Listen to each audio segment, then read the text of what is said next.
أعوذ بالله من الشيطان الرجيم بسم الله الرحمن الرحيم Assalamu alaikum wa rahmatullahi ta'ala wa barakatuhu.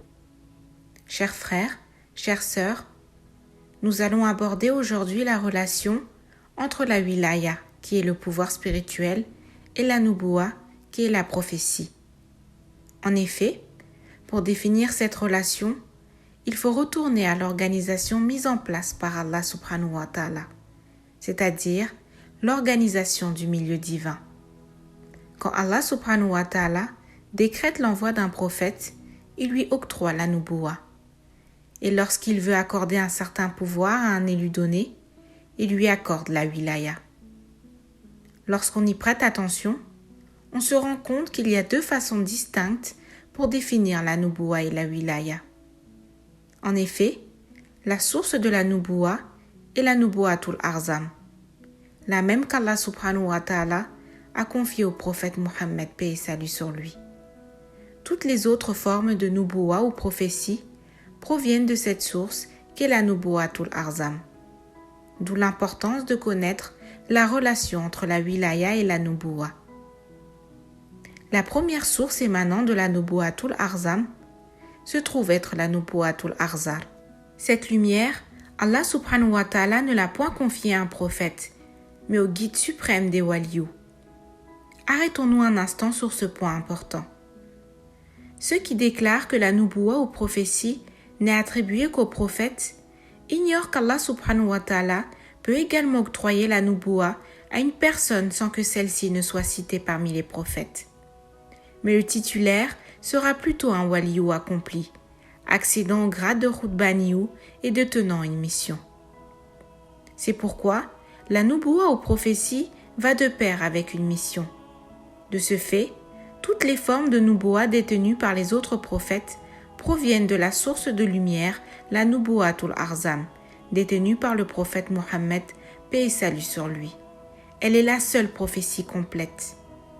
Ainsi, Allah subhanahu wa ta'ala a gratifié les autres prophètes, y compris les ulul azmi minar rusul, d'une infime partie de la prophétie de Mohammed, paix et salut sur lui. Une des particularités de la nubuwatul arzam, c'est d'être enveloppée par la nubuwatul arzar. C'est pourquoi toute forme de prophétie provenant de la prophétie suprême, c'est-à-dire celle du prophète, passe à travers la nubuwatul arzar avant d'habiter l'âme du missionnaire. Ainsi, ces deux réalités que sont la nubuwa et la wilaya possèdent un socle commun tout en ayant une certaine différence. Quand Allah subhanahu wa ta'ala attribue la nubuwa ou prophétie à un élu, c'est pour lui assigner une mission précise pour une génération définie avec un message à véhiculer. Il est considéré comme un missionnaire qui doit véhiculer un message à l'aide de la prophétie attribuée, et ce, afin d'éviter toute erreur dans la transmission. Ceci est très important à savoir. Allah subhanahu wa ta'ala a créé et envoyé les prophètes parmi les êtres humains. Ces derniers peuvent interpréter les paroles et actes de ces prophètes comme étant fausses ou inacceptables. Mais le message prophétique véhiculé est sous la protection d'Allah subhanahu wa ta'ala et ne comporte aucune erreur. De ce fait, la parole d'un prophète est toujours véridique. Et c'est ce que Allah subhanahu wa ta'ala a mis en avant avec le prophète, paix et salut sur lui, dans la sourate 53, versets 3 et 4. Et il ne prononce rien sous l'effet de la passion. Ce n'est rien d'autre qu'une révélation inspirée. C'est pourquoi, lorsqu'Allah subhanahu wa ta'ala attribue la prophétie à un élu, il s'agit en réalité d'une protection pour lui, car chaque mot qu'il prononce est contrôlé par le monde invisible. Il ne peut uniquement dire que ce qui lui est autorisé, car il est un missionnaire. On en déduit que la prophétie est un pouvoir que Dieu a attribué à un prophète et que ce dernier utilise comme repère mais aussi comme ligne de communication avec Allah subhanahu wa ta'ala. Ce qui permet à Dieu de contrôler le message véhiculé par le prophète à son peuple afin qu'il n'y ait pas d'erreur ou de dérapage. Cependant, un prophète peut en commettre, mais ceci ne se produit toujours qu'en dehors du cadre de la prophétie.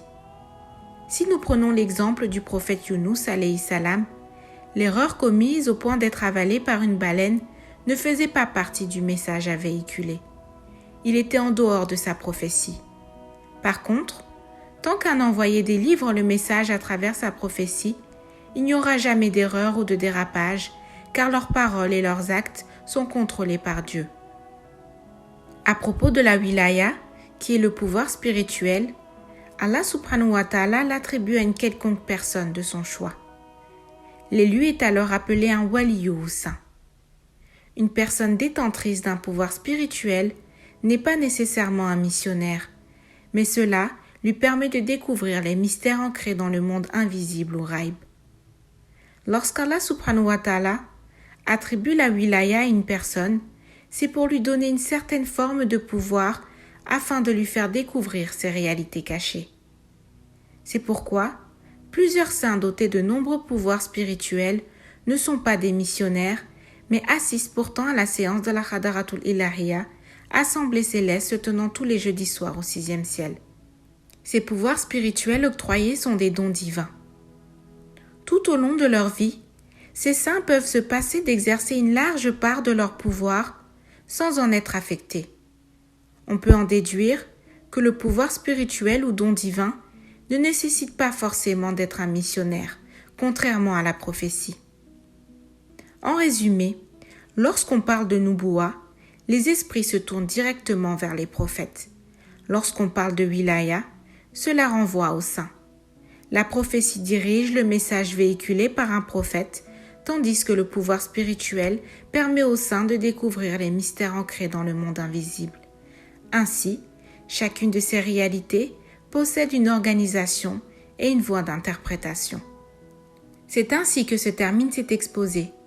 Ce récit est un extrait des enseignements de notre honorable guide Khutbul Artabul Kabir. Merci pour votre attention et à bientôt sur votre chaîne Les enseignements du mardi. Assalamu alaikum wa rahmatullahi ta'ala wa barakatuhu.